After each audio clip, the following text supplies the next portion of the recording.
যদি কেউ তারাবি না পড়ে তাহলে তার রোজা হবে না, এরকমটা সমাজে প্রচলিত আছে। এ কথার কোনো ভিত্তি নেই। রোজা স্বতন্ত্র আলাদা ইবাদত এবং তারাবি আলাদা ইবাদত। রমজান মাসে তারাবির নামাজ পড়া সুন্নাতে মুআক্কাদা, এটা আমাদের পড়তে হবে।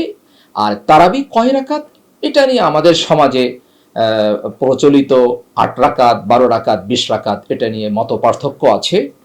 মূলত তারাবি ২০ রাকাত।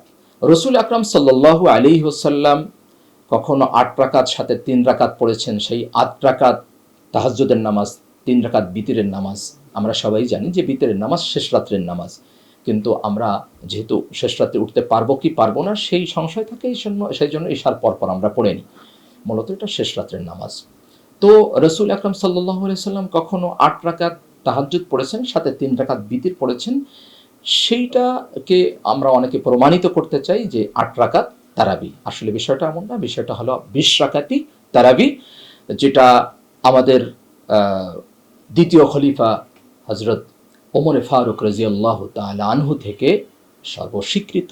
উনি বিধান করে দিয়ে গিয়েছেন যে ২০ রাকাত তারাবি, এবং আমাদের সারা বিশ্বেই ২০ রাকাত প্রচলিত, বিশেষ করে মক্কা মুআজ্জামা এবং মদিনা মুনাওয়ারা ২০ রাকাত প্রচলিত। তারপরেও মক্কায় যদি ৮ রাকাত পড়ে তার মানে এটাই বাস্তব, মদিনায় যদি ৮ রাকাত পড়ে এটাই বাস্তব। বিষয়টা এমন না। মক্কা কোনো দলিল নয়, মদিনা কোনো দলিল নয়, সৌদি আরব দলিল নয়, মালয়েশিয়া দলিল না। দলিল হলো কোরআন এবং হাদিস।